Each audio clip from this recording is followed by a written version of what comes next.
Good morning mga kabalbas, mga kayate, mga kalaag. Magandang umaga sa inyo. So, anong araw ba ngayon? It's Tuesday. Tuesday ng 9 o'clock na ba? Anong oras na ba? Ang cellphone, mga 8:30 siguro. 8:30. Nakapamalengke na tayo, bumili tayo ng baka, tenderloin para sa isa pang paborito ng mga anak kong ulam. Kagabi kasi nag-iisip kami, yung misis ko ano yung pauulam namin sa mga bata ngayong araw na to. Sabi nila, chicken curry. Kaso, magkaiba kami ng luto ng chicken curry ni misis eh. Mas marami kung maglagay ng curry powder. Siya, hindi ko alam kung gaano karami. Baka maiba yung lasa, hindi kainin ng anak ko. Kasi yung chicken curry namin, si misis talaga nagluluto. Kasi yun yung panlasa ng mga anak ko eh. Ganun na yung gusto sa lasa. Pag ako nagluto, baka maiba. Baka magka-problema, masayang. Baka maibigay ko lang kay Kuya Boy. Nubo pa rin ako. So ngayon, maglilinis lang tayo magluluto lang tayo. Lilinisin ko muna yung baboy. Yung baboy. Yung tenderloin. Tapos, yun, dire-diretso tayo sa pagluluto. So, kung magtatanong bakit tenderloin? Kasi, yung minsan, simula silang kumain yung mga anak ko, nagsimulang kumain ng tenderloin is nung nagbigay si mami ko. So, nagustuhan nila. So, minsan nagtry ako ng magluto. Ayaw nila kasi matigas daw. So, tinanong ko si mami ko kung anong part ng baka yung ginamit. Yun, sabi niya, tenderloin yung ginagamit niya. So, simula nun, tenderloin na laging ginagamit namin para sa, beef steak ng mga bata. Ayaw nila kahit yung sirloin o ano man, kahit i-pound mo, yung tadta rin para lumipis pa. Ang tawag doon. Basta yun. Ayan na lang kung ano yun. Yung tenderizer. Yung ite-tenderize mo na lang, yun ang ginagawa. Yung sa kahit sirloin, kasi yun yung sumunod na malambot, diba? Sirloin. Kahit i-pound mo siya, pag naluto, nagko-contract pa rin, matigas pa rin siya. So, kaya lagi kami tenderloin na. Yun na lagi yung binibili namin. So, pag walang tenderloin sa palengke, hindi kami makapagluto. So, kasi madalang yung nagtitinda nun kasi sobrang mahal. That's nga dito sa amin, 700 per kilo yung tenderloin. May kasama pang litid yon. Kaya minsan, mas magandang bumili sa groceries. Hindi naman sa kasi pag sa groceries katulad ng sa SNR, pag bumili ka ng tenderloin lang talaga. Buong laman lang siya. Tanggal na yung mga litid-litid niya sa maliliit na part. So, mas mahal pero mas panalo ka pa rin sa timbang kasi wala nang kasamang litid. Kaya nagmamahal naman yung ganun dahil may kasamang litid, yung mga ganun. Kaya nagmamahal. Tignan nyo yung sa palengke, di ba, pag bumili ka, halos pare-pareho ng presyo ang baboy, di ba? Pag sinabing baboy, 350, ganun, 320, isang ganun. Pero sa groceries, depende sa cut nung baboy yung presyo. Kasi doon tinatanggal nila yung ibang part para mas maganda yung mabili ng consumers. So, yun lang, nasabi ko lang. Kasi nga dati, di ba, nagtrabaho ako sa Rustans. Nalaman ko yung mga ganong diskarte kung paano. So, linis na tayo. Ang dami ko sinasabi. Maglilinis lang naman tayo at magluluto. Maglilinis muna tayo ng baka. So, syempre, kapag bibili ka ng mag-beef steak ka, meron kang sibuyas. So, 2 sibuyas yung ilalagay ko. Diba? Mas masarap ang beef steak kung maraming sibuyas kasi mas lumalapot yung sabaw niya, saka yung crunch ng sibuyas. Pero yun dito sa bahay, ako lang din ang kumakain ng sibuyas. So, usually, yun ang nagiging ulam ko. Kasi nga, paborito ng mga anak ko itong beef steak. Nagantay lang ako ng tira nila. Pag naitira, saka ako kakain. Kasi tinatanggalan pa nila to ng mga part na may taba, yung may litid. Yun yung kinakain ko. Kasi sayang. Yan o, ito. Kung sa groceries ka bibili, kung wala sa SNR, wala na yan, tinatanggal na nila yan. Kaya nagiging mahal yung presyo nila. Yan, yung mga silver skin na yan, tanggal na rin yan. Purong laman lang mabibili mo.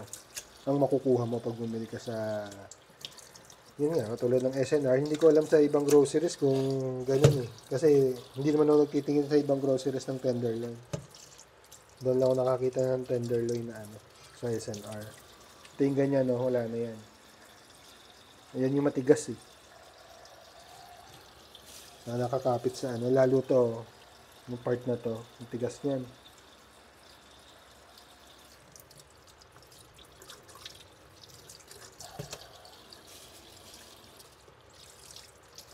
Pag sa palengke nga lang, iba talaga. Mas mura ka, mas makakamura ka, pero iba yung cut ng baboy, ay ng karne. Kung ano siya, yun na siya. Hindi na tinatanggalan ng mga kung ano-ano pa. Diba? Yan. So, paanohin ko muna to. Patatanggalin yung tubig. Saka ko siya ito tenderize pa. Para mas... Kasi pag nung minsan, nagluto ako nito, hindi ko tinenderize, hindi ko pinukpok. Hindi ko mapit yung lasa nung ano, toyo. Parang bland yung dating ng karne. So, patuluin muna natin siya dyan. Sa lababo. Dyan na lang muna siya.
Natutunan ko rin noon yung ano pa ba yung lagi ko niluluto. Kaya sinawaan ako sa ano, tinolang manok. Kasi yung salit-salit ko niluluto noon eh. Tinolang manok. Yun nga, ginisang munggo, corn beef, prito. Puro ganun, umiikot sa ganyan, nilagang baka. Kasi nung wala si mami ko, 3 lang kami lalaki na iwan. Yung kapatid kong bunso is maliit pa. 8 years yung gap namin eh. Tapos yung ate ko is nag-asawa na siya. So hindi siya dito nakatira sa amin dati. Kaya ako nagluluto. Ako kaya daddy ko. Napakahirap. So, maghugas muna ako ng plato. Yung plato, yung mga pinagamitan natin, hugasan ko na muna. Para malinis tayo mamaya. Mamaya dire-diretso tayo ng pagluluto na. Tapos kung magluhugas, hiwaan tayong sibuyas. Hugas muna tayo.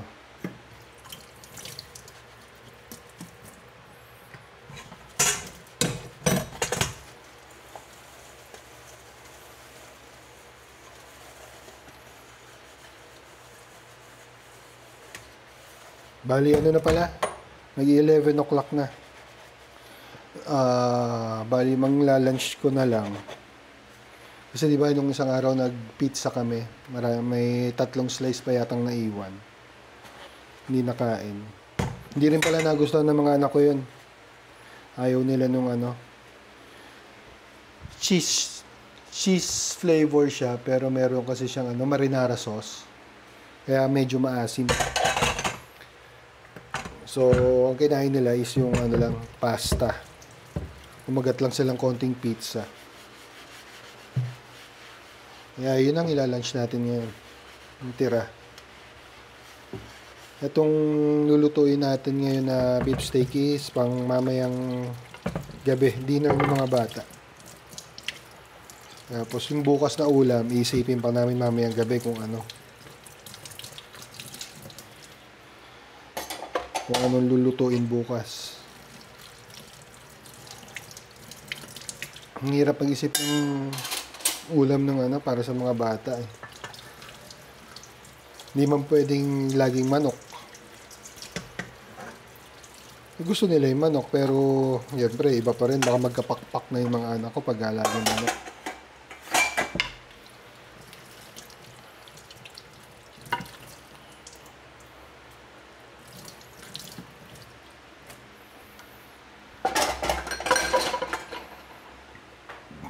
So maya maghihiwa na tayo ng sibuyas.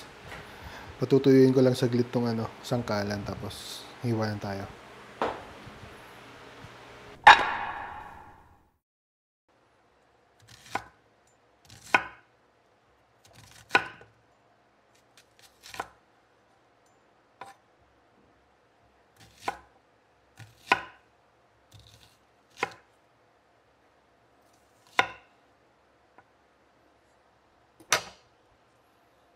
Ganyan yung ginagawa ko sa Ganyan hiwa lang, di ba, pagka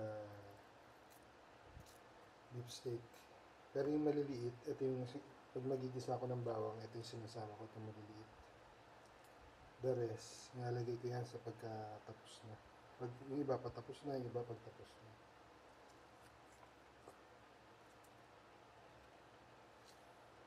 Kasi yun nga, masarap yung pagkakakain ka ng beef steak na bagong luto, di ba? May crunch.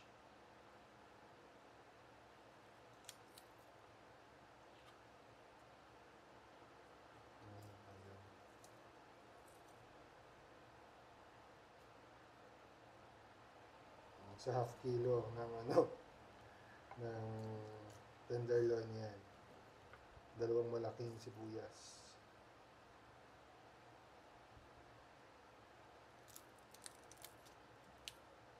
Para kung gagawa ng onion rings.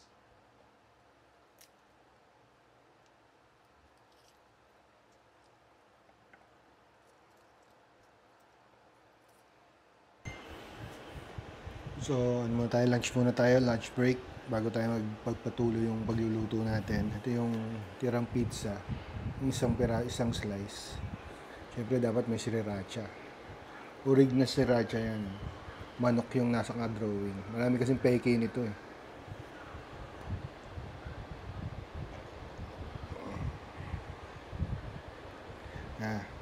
Ito na yung magiging lunch ko ngayon kasi kalimutan ko rin magsaing na. Kakaisip ko ano yung i-content. Kaya ito na lang. Meron pa naman eh. Kain tayo. Let's eat.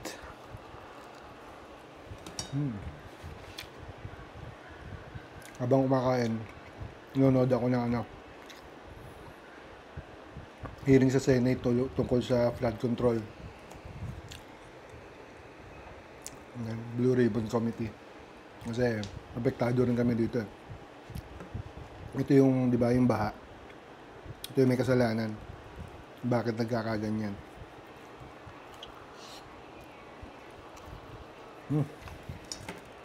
Tayo.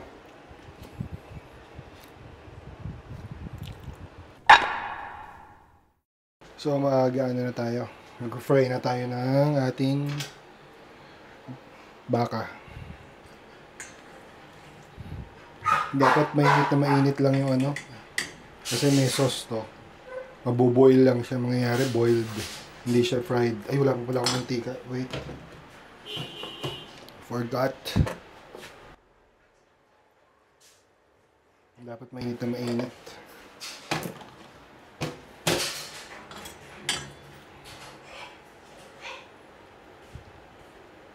Para hindi ma-boiled yung baka.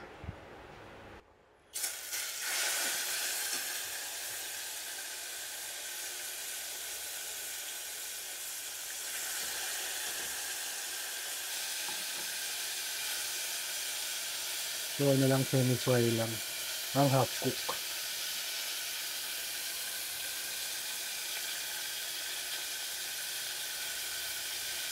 Kasi lulutuin pa naman ilito, di ba?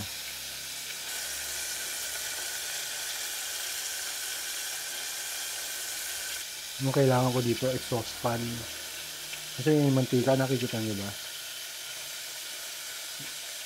Mantika, saka yung water vapor. Dumidikit sa dingding. Kabala ko yung dingding ito, lagyan din ng aluminum. Para pag nagpiprito, maano naman ng mantika. Madaling punasan.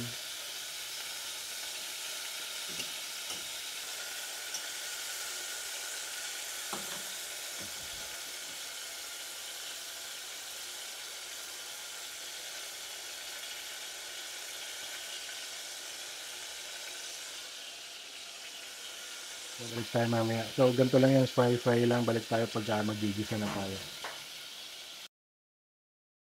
Yan, ganyan lang. Okay na yan.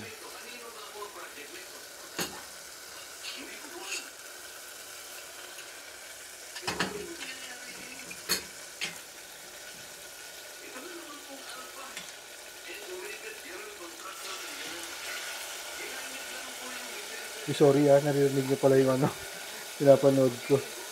Hindi ko napatay, wait lang. Sorry. Don't worry about yung mga black ngayon parang sunog. Yan yung magpapalasa ng natin. Beef steak. Kasi matatanggal yan, kasama yan sa sabaw mamaya. So, tapos na tayo mag-fry. Kung makita nyo, medyo sunog, diba? Pero okay lang yan. Mamaya sasama yan sa sabaw, hindi naman mapait yan. Gigisa na tayo.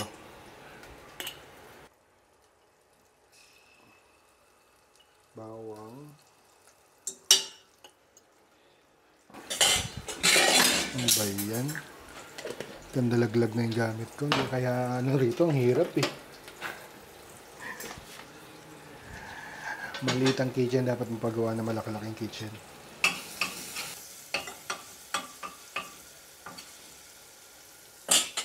Then, may tayong sibuyas. Yung mga maliliit lang para panggisa, yung mga maliit na hiwa. Rico.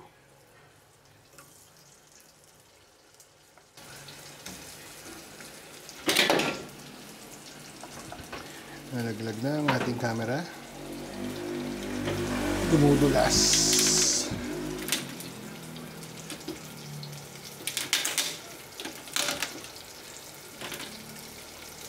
Yan. Okay? Okay ka lang dyan? Huwag ka naman nalaglag. Tapos nung niluluto natin. Kulang pa tayo ng sibuyas.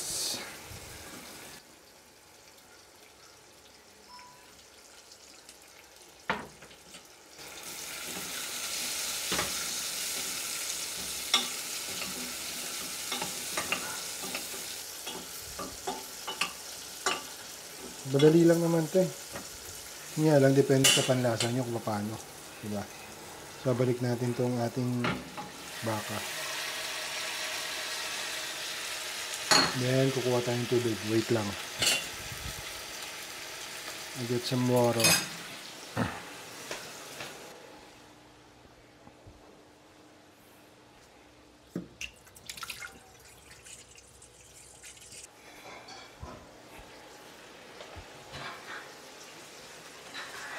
We're back.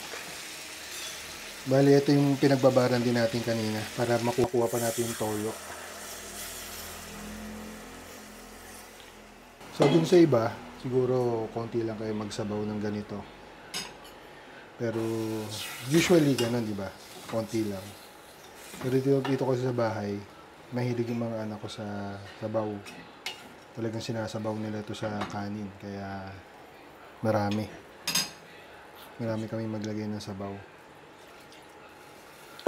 Mamaya pakuloy natin. Tapos mamaya kukunin natin yung dumikit sa gilid. Yung parang sunog. Tapos titimplahan natin siya ng kalamansi at asukal. Init. Hirap talaga ng cooking vlog. Sobra. Nakaka-stress din minsan pagka cooking vlog kasi tumatagal yung pagluluto mo. Parang iba yung pressure kasi nasusunog, diba? Ngayon malalaglag yung camera, may nakasalang ka. Mahirap, iba yung siguro kung may katulong ka, may hawak ng camera, diba? May kausap ka na ganito yung gagawin natin. Pero kung ikaw lahat, hirap. Yun lang. Balik tayo mamaya pagka kapag nalagay na tayo ng kalamansi at asukal, saka natin titikman. Pakukulin muna natin ng mga ilang minutes ba, 3 to 5 minutes para matanggal yung mga nasa gilid. Kasi yun din yung sabi ko nga, yun yung magpapalasa doon.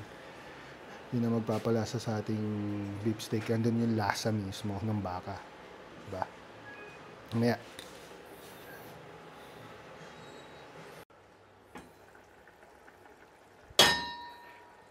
Lalagay na tayo ng kalamansi.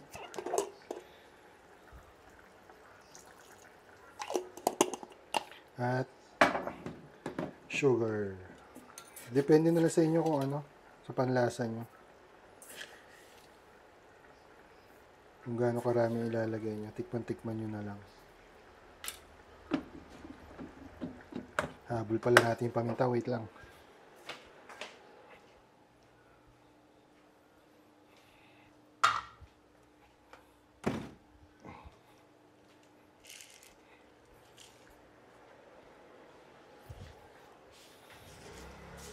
Ipad ng paminta. Wala pala tayong ilaw. Wait. Madilim. Sorry. Ang ilaw.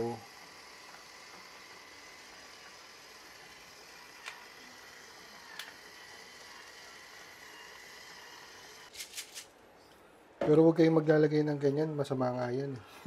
Habang kumukulo. Kasi naiipon yung sa ilalim ng ng paminta. Kahit yung mga tinataktak. Kaya nabubuo-buo yung yung mga paminta, asin. Dahil sa vapor ng niluluto mo na pupunta dun sa nguso ng pantaktak mo. Yan, namumuo. Yun lang, na-share ko lang. So, nilagay ko na yung sibuyas. Di pala ako naka-record. Kala ko naka-record ako. Nilagay ko na. Okay na yung lasa niya. Pero depende pa rin sa mga anak ko mamaya. Sila ang mag-judge kung ano yung lasa. So, babalik tayo mamaya kapag tikiman time. Kung anong masasabi ng ating mga judges. Dalawang judge natin mamayang gabi. Dinner nila to. So, see you later guys.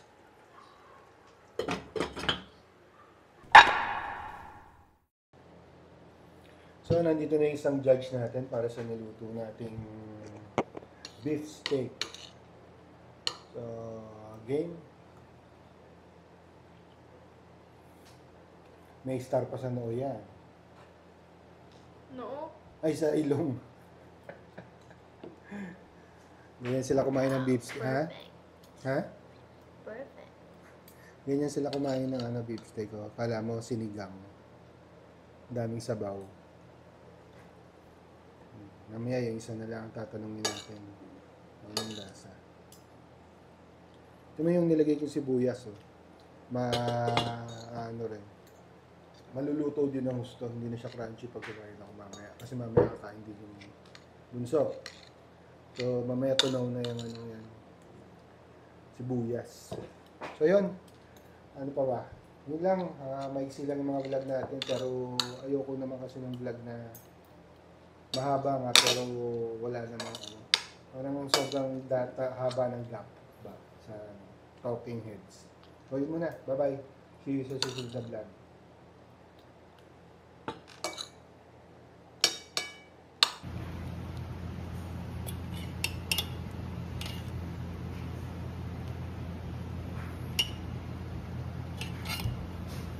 Ba, ganyan siya magsabaw. Ba, ang daming sabaw. Naubos na ang sabaw. Mamaya na uli. Baka maalat eh. Tikman mo muna. Ganyan siya kumain. Puro sabaw talaga. Oh, look. Let's see what it tastes like.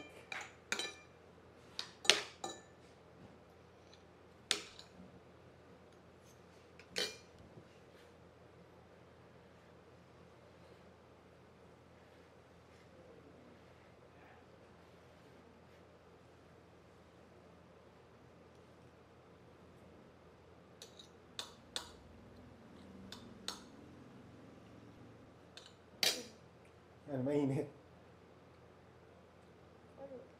Ano lasa? Same pa din? Ayan.